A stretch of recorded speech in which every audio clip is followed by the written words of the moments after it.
Shalom adik-adik, jumpa lagi dalam program Rambat Lions Kids Philadelphia, Light of the Nation Kids. Berakar dalam firman, bertumbuh dalam iman, berbuah untuk Tuhan, dan menjadi berkat. Haleluya. Hari ini bacaan firman Tuhan kita dalam Keluaran pasal 22 ayat 1-31. Kita berdoa terlebih dahulu ya. Mari lipat tangan, tutup mata. Tuhan Yesus, terima kasih buat segala kebaikan kemurahan Tuhan yang sudah kami alami. Tuhan sudah memberkati kami, dan kami bersyukur dan berterima kasih untuk semua itu. Saatnya pada saat ini Tuhan, kami mau membaca firman Tuhan. Berfirmanlah Engkau, ajar kami mengerti setiap firman-Mu, ajar kami juga melakukannya. Terima kasih Tuhan, dalam nama Yesus kami sambut firman-Mu. Haleluya, amin. Mari kita buka Alkitab kita. Kita baca dalam Keluaran pasal 22. Peraturan tentang jaminan harta sesama manusia. Apabila seseorang mencuri seekor lembu atau seekor domba dan membantainya atau menjualnya, maka ia harus membayar gantinya, yakni 5 ekor lembu ganti lembu itu dan 4 ekor domba ganti domba itu. Jika seorang pencuri kedapatan waktu membongkar dan ia dipukul orang sehingga mati, maka si pemukul tidak berhutang darah. Tetapi jika pembunuhan itu terjadi setelah matahari terbit, maka ia berhutang darah. Pencuri itu harus membayar ganti kerugian sepenuhnya. Jika ia orang yang tak punya, ia harus dijual ganti apa yang dicurinya itu.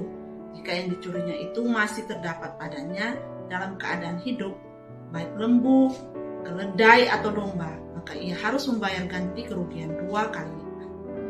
Apabila seseorang menggembalakan ternaknya di ladangnya atau di kebun anggurnya, dan ternak itu dibiarkannya berjalan lepas sehingga makan habis ladang orang lain, maka ia harus memberikan hasil yang terbaik dari ladangnya sendiri atau hasil yang terbaik dari kebun anggurnya sebagai ganti kerugian. Apabila ada api dinyalakan dan api itu menjilat semak duri, tetapi tumpukan gandum atau gandum yang belum dituai atau seluruh ladang itu ikut juga dimakan api, maka orang yang menyebabkan kebakaran itu harus membayar ganti kerugian sepenuhnya. Apabila seseorang menitipkan kepada temannya uang atau barang dan itu dicuri dari rumah orang itu, maka jika pencuri itu terdapat, ia harus membayar ganti kerugian 2 kali lipat. Jika pencuri itu tidak terdapat, maka tuan rumah harus pergi menghadap Allah untuk bersumpah bahwa ia tidak mengulurkan tangannya mengambil harta kepunyaan temannya.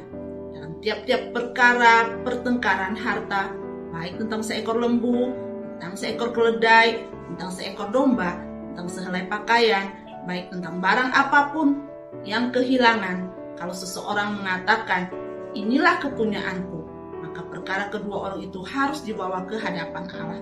Siapa yang dipersalahkan oleh Allah haruslah membayar kepada temannya ganti kerugian 2 kali lipat.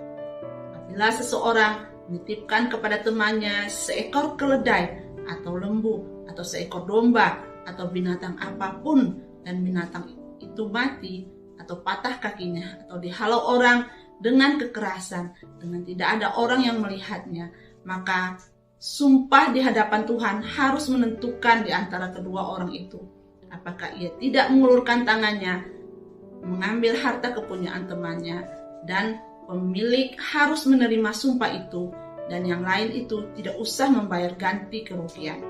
Tetapi jika binatang itu benar-benar dicuri orang daripadanya, maka ia harus membayar ganti kerugian kepada pemilik. Jika binatang itu benar-benar diterkam oleh binatang buas, maka ia harus membawanya sebagai bukti. Tidak usah ia membayar ganti binatang yang diterkam itu. Apabila seseorang meminjam seekor binatang dari temannya dan binatang itu patah kakinya atau mati ketika pemiliknya tidak ada di situ, maka ia harus membayar ganti kerugian sepenuhnya. Tetapi jika pemiliknya ada di situ, maka tidak usahlah ia membayar ganti kerugian.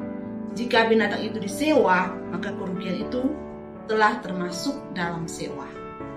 Apabila seseorang membujuk seorang anak perawan yang belum bertunangan dan tidur dengan dia, maka haruslah ia mengambilnya menjadi istrinya dengan membayar mas kawin. Jika ayah perempuan itu sungguh-sungguh menolak memberikannya kepadanya, maka ia harus juga membayar perak itu sepenuhnya, sebanyak mas kawin anak perawan. Peraturan tentang dosa yang ketiga. Seorang ahli sihir perempuan janganlah engkau biarkan hidup. Siapapun yang tidur dengan seekor binatang, pastilah ia dihukum mati. Siapa yang persembahkan korban kepada Allah, kecuali kepada Tuhan sendiri, haruslah ia ditumpas.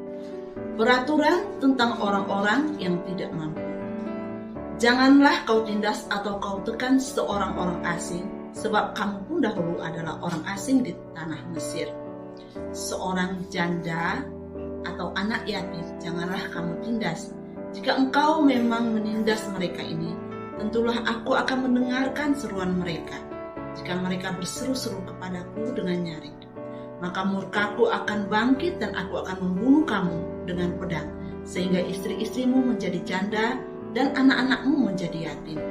Jika engkau meminjamkan uang kepada salah seorang dari umatku, orang yang miskin di antaramu, maka janganlah engkau berlaku sebagai seorang penagih hutang terhadap dia. Janganlah kamu bebankan bunga uang kepadanya.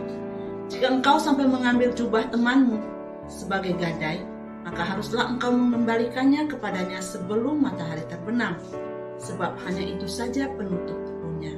Itulah pemalut kulitnya. Pakai apakah ia pergi tidur? Maka apabila ia berseru-seru kepadaku, aku akan mendengarkannya, sebab aku ini pengasih. Berbagai-bagai peraturan. Janganlah engkau mengutuki Allah dan janganlah engkau menyumpahi seorang pemuka di tengah-tengah bangsamu. Janganlah lalai mempersembahkan hasil gandummu dan hasil angkurmu. Yang sulung dari anak-anakmu lelaki haruslah kau persembahkan kepadaku. Demikian juga harus kau perbuat dengan lembu sapimu dan dengan kambing dombamu. 7 hari lamanya anak-anak binatang itu harus tinggal pada induknya, tetapi pada hari yang ke-8 haruslah kau persembahkan binatang-binatang itu kepadaku. Haruslah kamu menjadi orang-orang yang kudus bagiku. Daging ternak yang diterkam di padang oleh binatang buas janganlah kamu makan, tetapi haruslah kamu melemparkan kepada anjing. Demikianlah firman Tuhan yang kita baca pada saat ini. Mari kita tutup di dalam doa. Tuhan Yesus, terima kasih buat firman yang sudah kami baca. Ada banyak peraturan-peraturan yang Tuhan sudah tetapkan di dalam firman. Tuhan, kami juga memiliki banyak peraturan yang ada di kehidupan kami sehari-hari, bahkan di negara kami Indonesia. Biarlah Tuhan, kami bisa menjadi warga negara yang baik, kami bisa mematuhi setiap peraturan yang sudah dibuat, dan juga semua orang yang ada di negara ini, di Republik Indonesia, supaya mereka juga bisa melaksanakan dan mematuhi peraturan-peraturan yang ada. Kami berdoa buat bangsa ini, biarlah Tuhan berkati pemerintah yang ada, mulai dari presiden sampai seluruh jajaran menteri dan aparatur pemerintah yang dari pusat sampai daerah. Tuhan Yesus berkati mereka, beri hikmat kebijaksanaan, beri mereka kekuatan untuk bisa melayani dengan sepenuh hati. Kami berdoa buat orang-orang yang sedang sakit, biarlah Tuhan juga jamah sembuhkan. Orang-orang yang sedang sedih dan berduka, biarlah Tuhan kau hiburkan. Yang berkekurangan, Tuhan kau cukupkan. Tuhan juga berkati setiap hamba-hambamu yang sedang memberitakan kebenaran firman-Mu. Biarlah mereka dikuatkan dan Roh Kudus bekerja di tengah-tengah pemberitaan firman-Mu. Kami berdoa buat seluruh anak-anak sekolah minggu kami dimanapun mereka berada, Tuhan juga berkati. Terima kasih Tuhan, kami berdoa juga buat orang-orang yang mendengarkan firman-Mu, supaya mereka juga mengerti dan mau melakukannya. Dalam nama Yesus kami sudah berdoa, kami bersyukur dan berterima kasih. Haleluya, amin. Sampai jumpa adik-adik. Tuhan Yesus memberkati kita semua.